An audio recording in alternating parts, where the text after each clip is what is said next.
introduce our keynote speaker, I'd like to take a moment for some housekeeping. Though we will have some time set aside this morning for visiting exhibitors, please feel free to attend the exhibit hall during any part of today's event. We have some great exhibitors with a wealth of information and knowledge, and they really would like to speak to each and every one of you. Simply visit their booth and go to the chat section to connect, or click on one of the representatives and find an open time to suggest a meeting. Also, important to note is that you do have the ability to submit questions during today's sessions. You will find it on the right-hand side of the screen.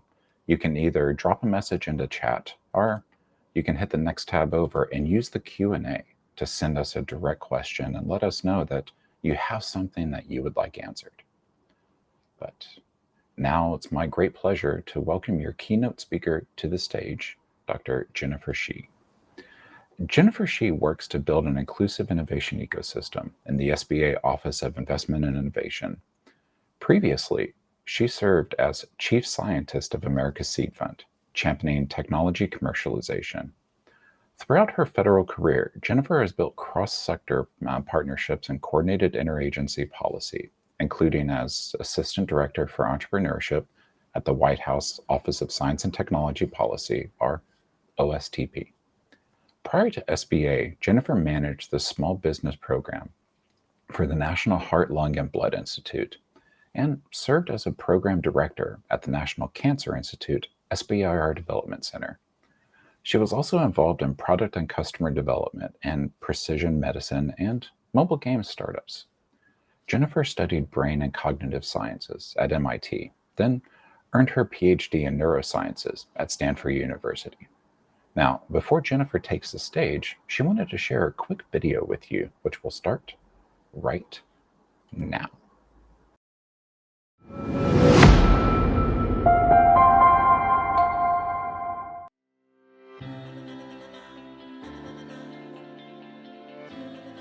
Since its inception, America's Seed Fund was designed to be a gateway of equitable access to high-tech innovators.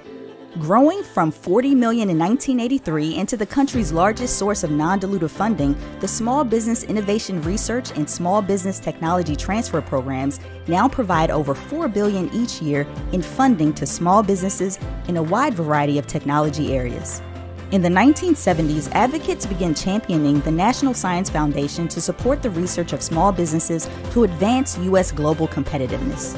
A pilot program was designed and run by Roland Tibbetts, an NSF program director who is considered the father of the SBIR program. The phased structure remains to this day. The pilot's success led the Small Business Administration to conclude in 1979 that all research agencies should have an SBIR program, with Congress legislating the SBIR program in 1982. SBIR funding was critical to some of today's largest household names in industries including Qualcomm and Symantec. To date, America's Seed Fund has supported almost 200,000 awards, totaling more than $60 billion, resulting in economic and a national impact that can only be partially measured when we consider the massive medical and social innovations that impact our daily lives. As we continue to seed the future, the Small Business Administration is focused on ensuring that America's Seed Fund is equitable and customer-centric to build a thriving national innovation ecosystem that invests in all innovators, because great ideas come from anyone and anywhere. Through the federal and state technology partnership program and our Growth Accelerator Fund competition, we will ensure entrepreneur support organizations reach and support innovators who have been historically left out. What's next is simple. If you are an innovator, no matter the idea, no matter the technology, America's Seed Fund will be there to help you change the world. Learn more at sbir.gov.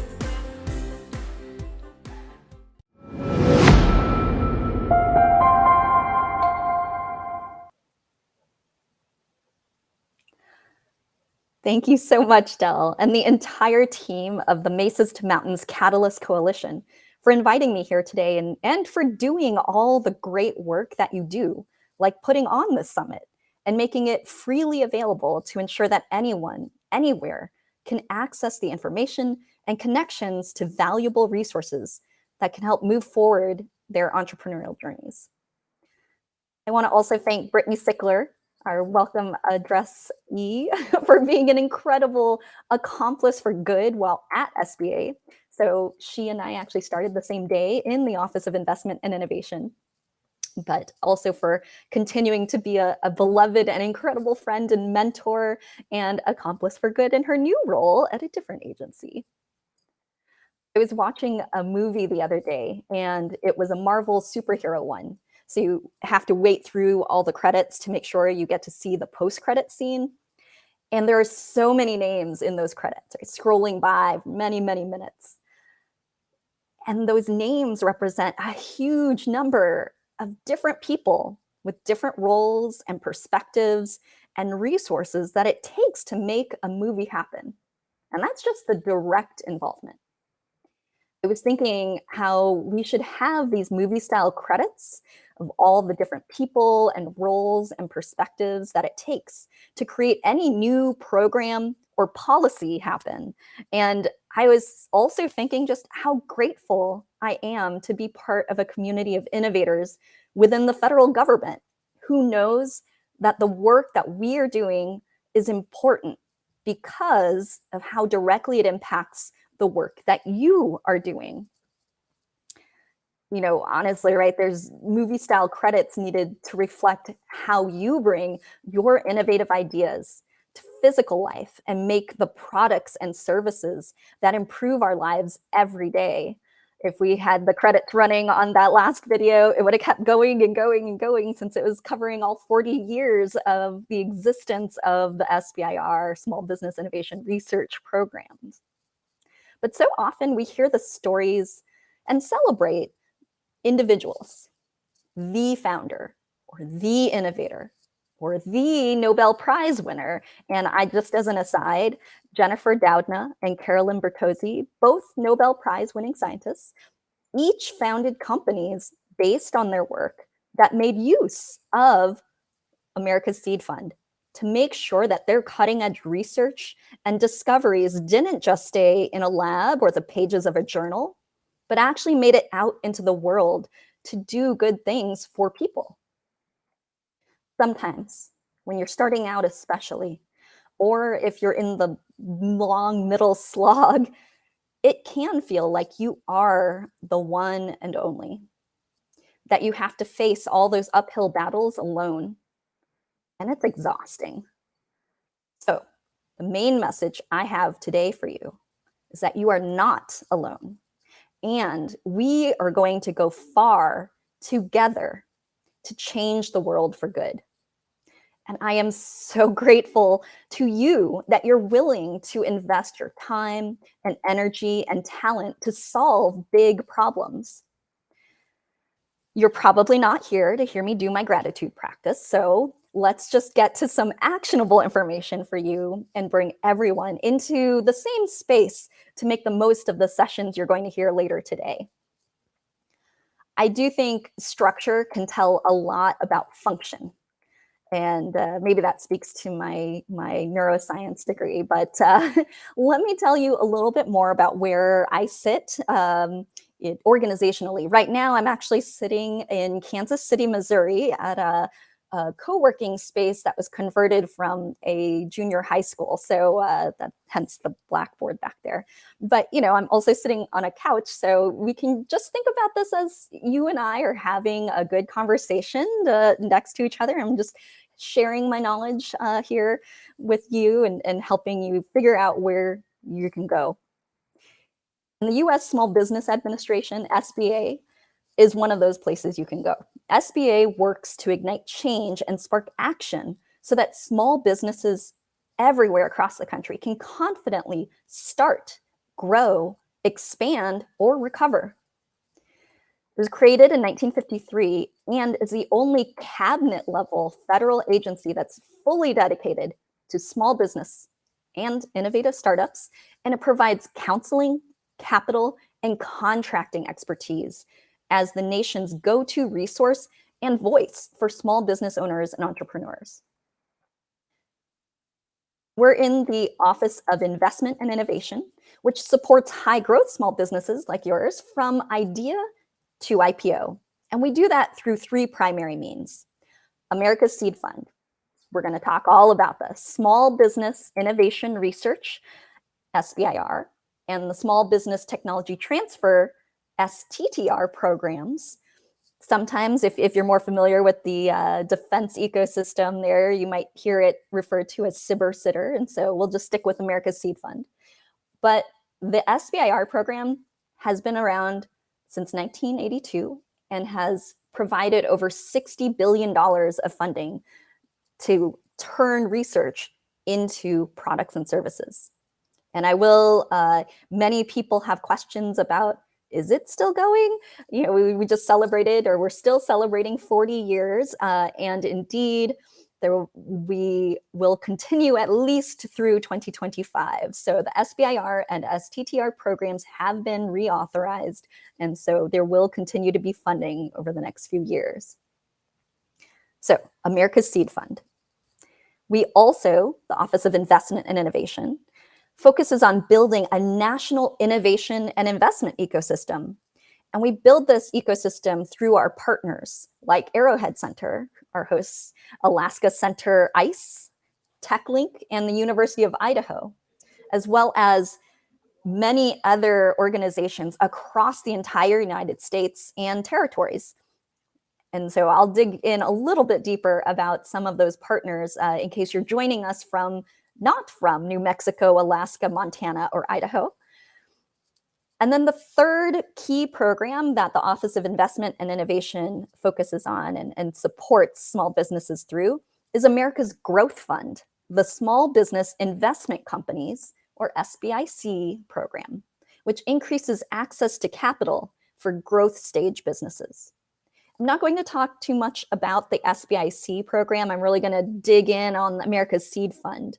But I do just want to say that you should be on the lookout for some more news about America's Growth Fund, the SBIC program, coming up pretty soon, as we're really trying to think about how we bring innovation and investment closer together as we sit in the same offices. And so how do we make sure that we're finding the bridges and gaps to help you get from idea all the way to impact?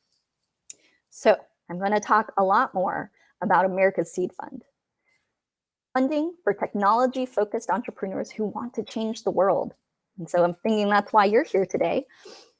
And it's awards-based funding, so awards through grants or contracts, cooperative agreements, to take those technological concepts into products that are commercialized. And we can talk a little bit more about what that means, whether your customers are in the commercial broader marketplace or within the federal government. The federal government is your customer.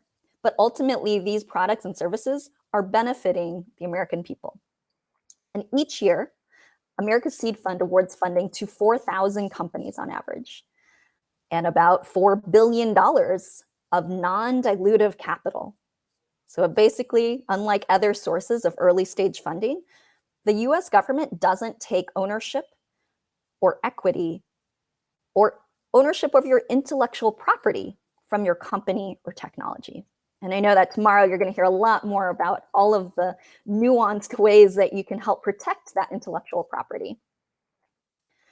So what is America's Seed Fund? SBIR, STTR.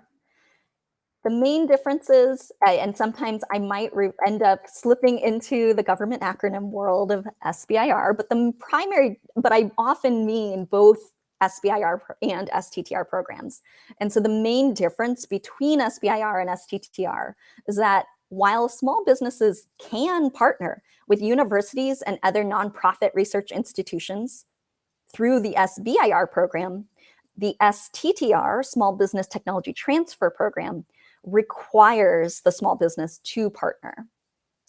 Now, this funding through America's Seed Fund does not come from the Small Business Administration.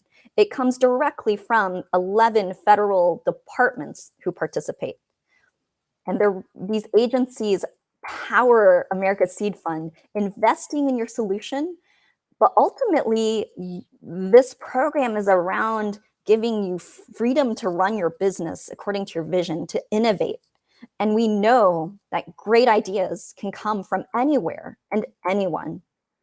So the key piece about America's Seed Fund as well may be slightly different from some more traditional mechanisms of seed funding, is the focus on providing equitable access to funding that's based on the quality of your technological solution rather than your relationships, and the ability of your solution to advance the federal missions.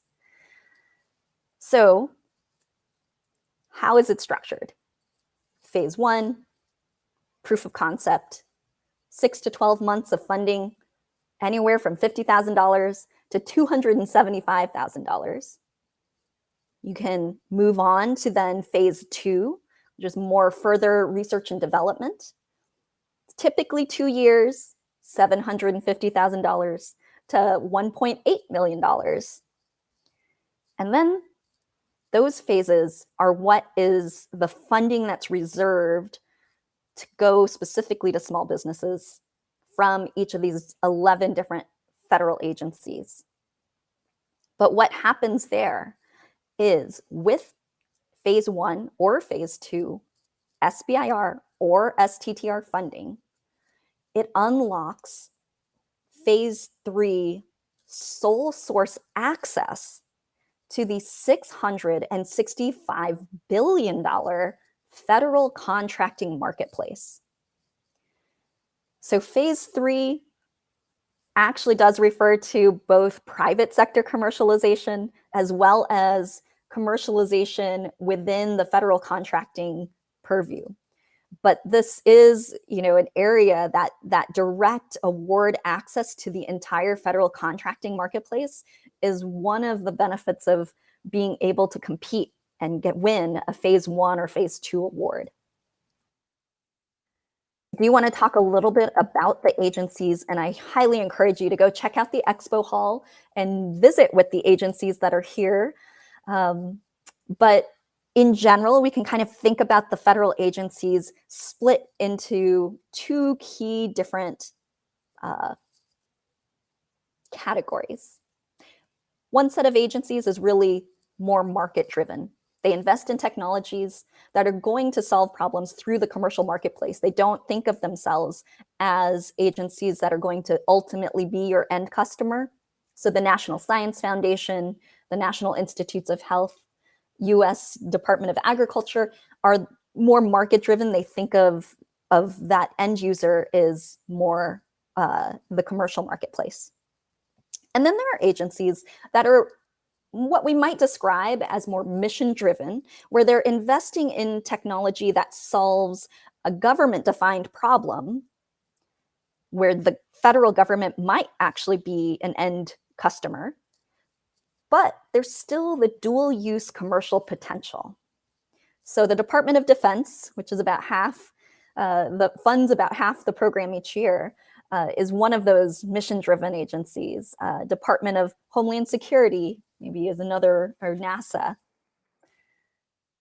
So those are kind of some basics that I want to set the stage with, and you're going to dive way deeper into all of the specifics and how to navigate and where you can find help. Because I remember I started with the message that you are not going through this all alone. And so I really want to take this time to take I'm going to go back to the gratitude. What I'm really thankful for is our national innovation ecosystem. So SBA partners with organizations across the entire country. You may have heard of the Small Business Development Centers, the Veterans Business Opportunity Centers, Women's Business Centers.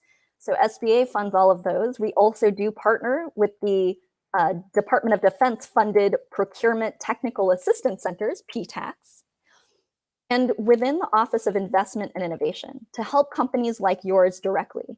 We fund the Federal and State Technology Partnership Program. And so actually every state represented here, New Mexico, Alaska, Montana, and Idaho, has an organization that is actually dedicated, funded by the SBA, to be devoted to helping you apply, or at least figure out if it's relevant for you, to the SBIR and STTR program to dip into some of America's seed fund. And I really do want to focus on this idea that we know that this program is about innovation. And because innovation benefits so greatly from diversity of perspectives and diversity from ideas and experiences, that is one of the key drivers of why we really focus on who has not even heard of this program, who isn't normally engaged in the innovation ecosystem. And so we don't want to be standoffish, and so we partner with the community leaders in your community. We cover America's Seed Fund funds so many innovations across a really wide swath of domains. I know that typically when we talk about it, we focus on the deep tech, hard tech research. But one of the beauties of the complexities of the program in having the funding come from so many different federal agencies is that there are a lot of different missions and a lot of different styles that can meet you where you are. So I do want to, again, highlight our FAST, federal and state technology partners, as well as the SBIR Catalyst Award, which is actually what's funding this incredible program here, and our Growth Accelerator Fund Competition program. And you can find these things all on sbir.gov. And we've been working to be more customer-centric so that you can also find information a little bit easier if you're brand new to the program. And we really welcome your feedback on that, because that is one of the key values of SBA is trying to be more like the small businesses and startups that we serve. We are trying to be more customer-centric, and you are our customers. So business, they say, right, business happens at the speed of trust.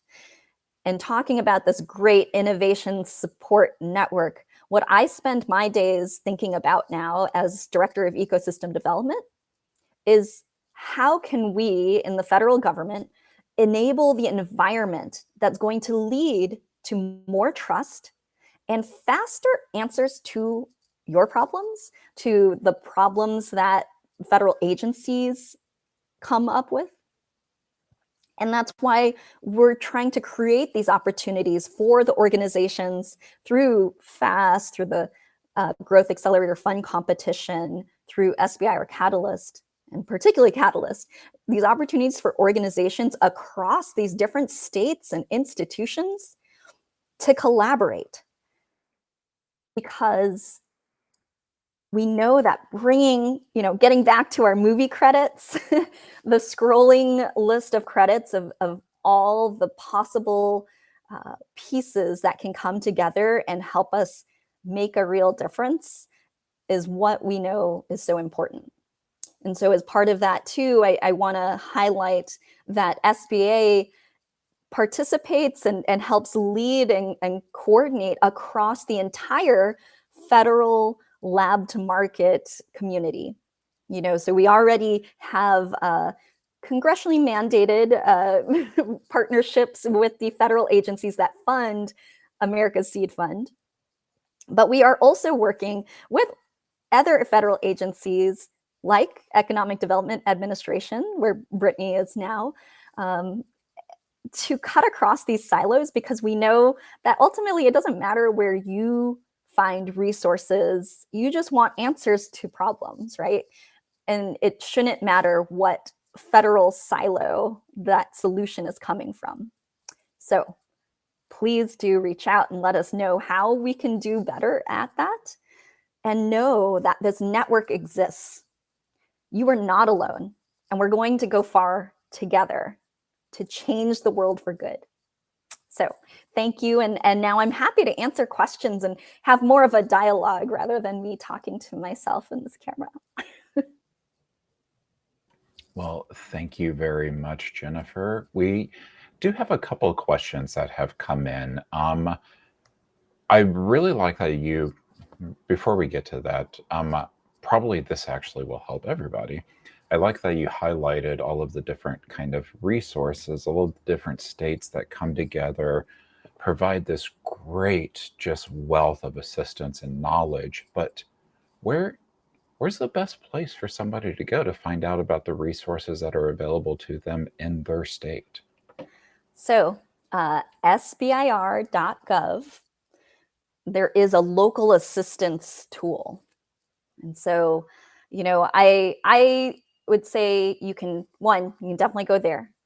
Although also because now the federal and state technology partnership program funds organizations in 44 states and US territories, I would strongly recommend just looking at the list on the FAST page. So it's sbir.gov/about-fast. So maybe somebody is willing to put the link in the chat there for everybody, but if your state likely, statistically speaking, your state likely has, and if you're one of the individuals coming directly from one of the partners in Mesas to Mountains, you definitely have an organization you can directly reach out to. Another question that has come in here, since you did kind of highlight that there's different agencies and the different ways that agencies participate, is there a limit to the number of agencies that somebody can actually apply to? Yeah, it's a great question. So no, there are, we'll stick with one of the things that can be challenging actually when you're trying to navigate all the different agencies is that different agencies have different application processes. And because of that, it can be really helpful to focus your attention on one first, but doing the exploration to figure out what the right timing might be because the agencies do put out their solicitations at different times, as well as how do you figure out who might be specifically interested in what you're funding. And I'll give a concrete example maybe of, depending on where you are, if you have a specific issue, let's say an unmet medical need that you know about, you've got the idea, you have the technology, you know what you need to do to get this new idea moving forward through regulatory processes, let's say something about a biomedical product, then probably you will want to start with the National Institutes of Health. But if you go to sbir.gov, you can actually look at the entire list of people who have ever been awarded. So you can see every award since 1982. If you put in some keywords, you might find some agencies that fund your technology area, or I think I was going to be really concrete. So let's say you have a specific technology and not necessarily a use case for it. So you might actually be interested in, let's say, looking at the Department of Defense Health Agency.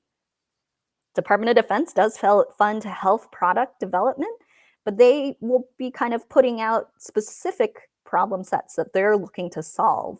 And so maybe that's a better match. So I think when talking about that variety of different agency styles and needs, I think the value there is entrepreneurs come with different values, different stages of technology and different ideas about whether they're coming with a solution that could attack a different problem that might have been specified by the federal government, or they just want funding to do what they know and feel is being asked for in the marketplace?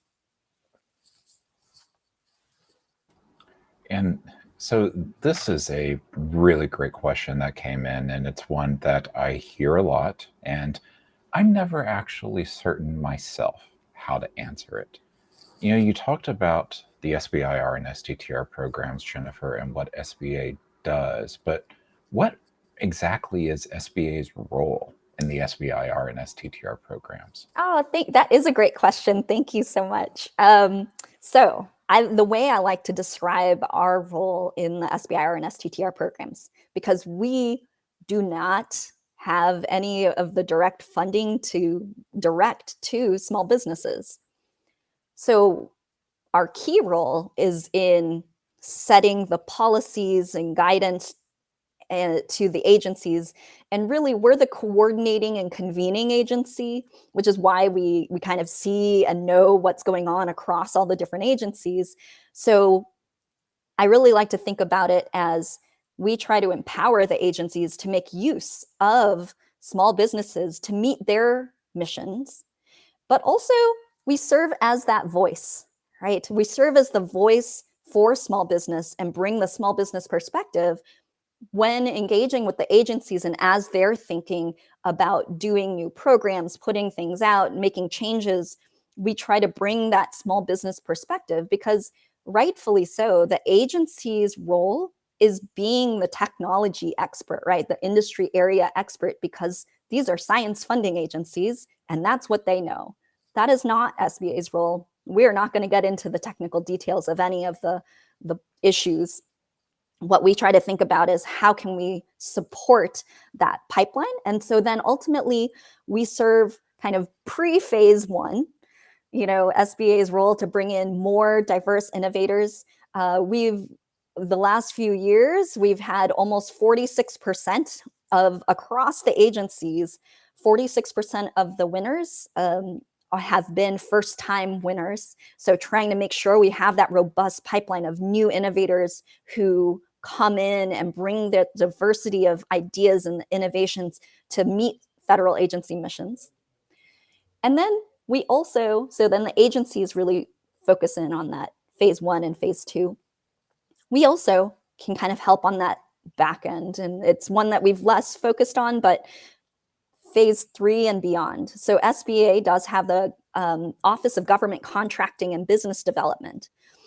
And so that's really also how can we be making sure that we're educating all the federal agencies, including those that do not fund phase one and phase two for SBIR. They also can tap into the products and services of SBIR funded companies through direct funding awards. And so how we can help educate across the federal government, as well as support awardees in making those transitions. And then I do just want to throw in there, of course, that both ends, one of the ways that we really do that is by partnering with organizations like yours.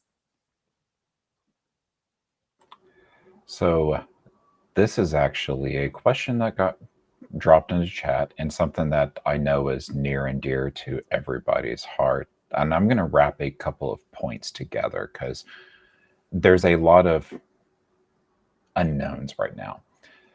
You were just talking about how, one of the big focuses is on getting innovative dollars into, small startups.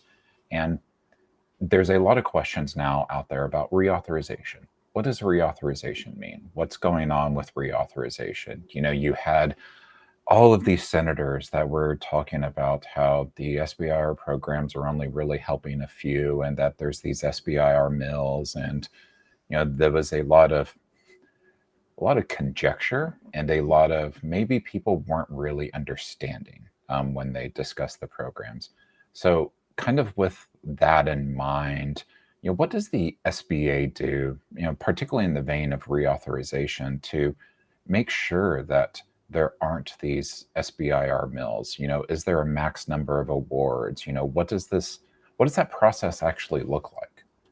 Yeah, thanks for that question, because I think that's where I do really try to highlight the different different ways that different agencies also make use of the SBIR and STTR programs. Yes, we call it America's Seed Fund, and it's translating ideas out of the lab and seeding new innovations. There's also, so the portfolio overall is about $4 billion a year of funding, and that's through 7,000 different awards. And so there's 4 goals of the SBIR and STTR programs. Well, 5 if you count STTR. so there, but for the key reasons why the SBIR program was established to begin with are meeting federal R&D needs, increasing commercialization from federally funded research and development. Oh my goodness, I should know all these all by heart, but it's been, and encouraging the participation and innovation and entrepreneurship of those who've been historically left behind. And the reason I bring this up is that the different, and for STTR, one of the goals there is really also to enhance the participation and partnership between nonprofit research institutions like universities or federally funded research and development centers and small businesses, right? The first goal is to increase the participation of small businesses in federal R&D. So when you think about those different goals of the program and the missions of the different federal agencies, there needs to be a portfolio approach to this, right? And so, to address head on the quote unquote mills, which, really we have to think about multiple award winners more broadly and how many awards are different companies receiving, how long are they continuing to produce. And I think that's one of the key things is thinking about ultimately, are the innovations and is the research moving on to phase 3? Or, is there a different business model, for example, for certain companies to think about SBIR as their sort of internal research and development funds? And so these policy issues are exactly the kinds of things that SBA specifically tries to understand how all the different agencies are making use of the programs, how to allow for the flexibility for each of those agencies to have their portfolio in the way that it makes sense for them, as well as how do we ensure that there is continued movement, right, through the pipeline and helping connect small businesses to the capital that's needed post SBIR to make sure that those research ideas actually do make it to market. And so on the legislation front, one of the things that's so what does reauthorization mean? It means that all of the rules and regulations that come from America's Seed Fund, from the SBIR and STTR programs, agencies are allowed to operate under these rules as long as the programs are authorized. And so that's what gives it the cohesive whole. And so if it weren't reauthorized, different agencies might have the different abilities to fund small businesses.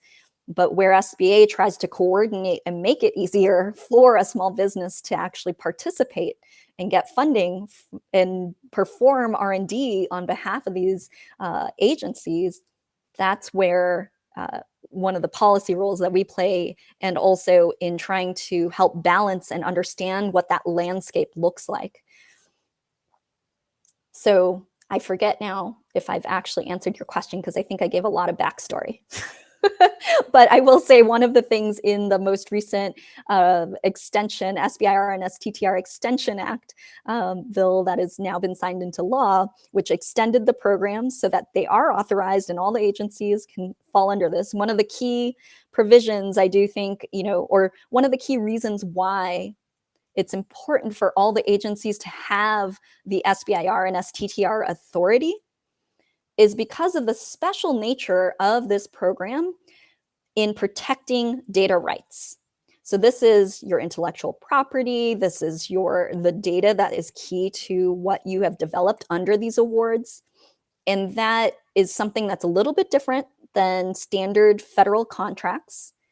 And it's one of the things that can really empower and enable that phase 3 federal contracting marketplace. But there are benchmarks. So SBA's role, we put out a report every year. We collect data from all of the agencies again, keep that landscape view and trying to understand the program and answer questions about, how are we doing? And we do publish that data on sbir.gov. And so we do have benchmarks as well.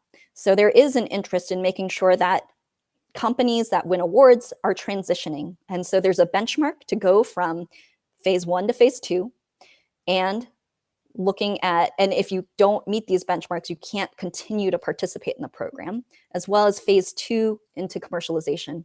And so the SBIR Sttr Extension Act included some provisions for companies that are getting more than 50 awards in the time frame that is evaluated. So they've got tons of awards.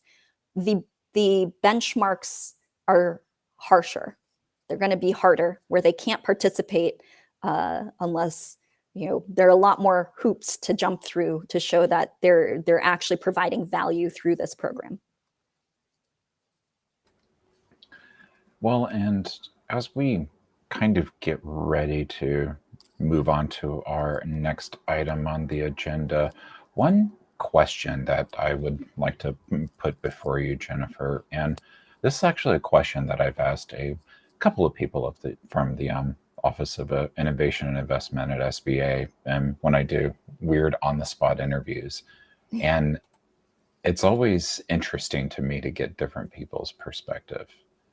But given your history, given your background, given how long you've worked with SBA and how long you've worked on items related to SBIR and Sttr, Jennifer, what really jazzes you about the SBIR and Sttr programs? Thanks for that question. Honestly, it's the people. I love this community so much. All of you, all the innovators who have amazing research ideas I went into science and I got a PhD because I wanted to have a positive impact in the world. I wanted to have the biggest impact in the world that I thought I could possibly have.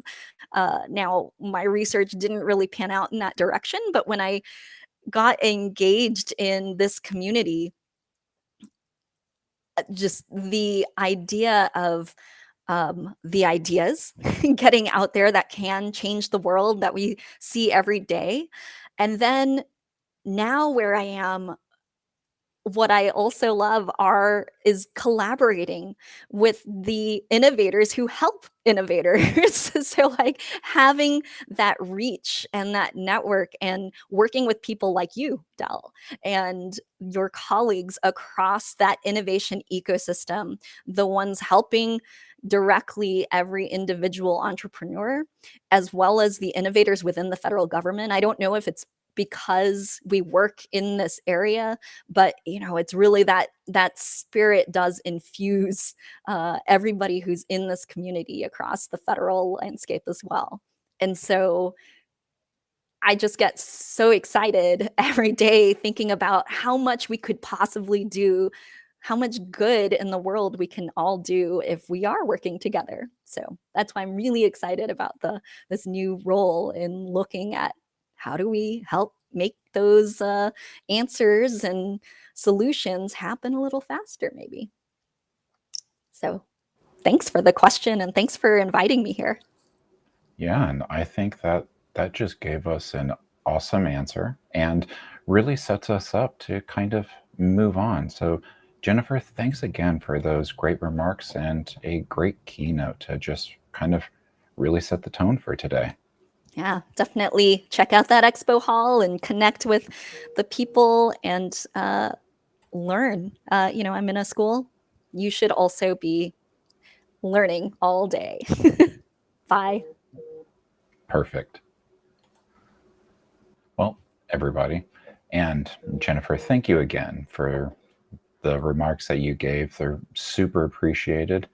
And now we're going to be right back with our first panel of the day, commercialization as a goal. Again, learn about things when they happen live. So apologize for people that may have fell off the boat whenever we switched to the different panel session. But as we go dark here, you will be able to select the next item on the stage by hitting the bar at the top and dropping down into the next scheduled item. They appear in order. And also just look for where it says Day 1, Panel 1, Commercialization as a Goal. But we're going to go dark now. We'll be right back in about 60-ish seconds.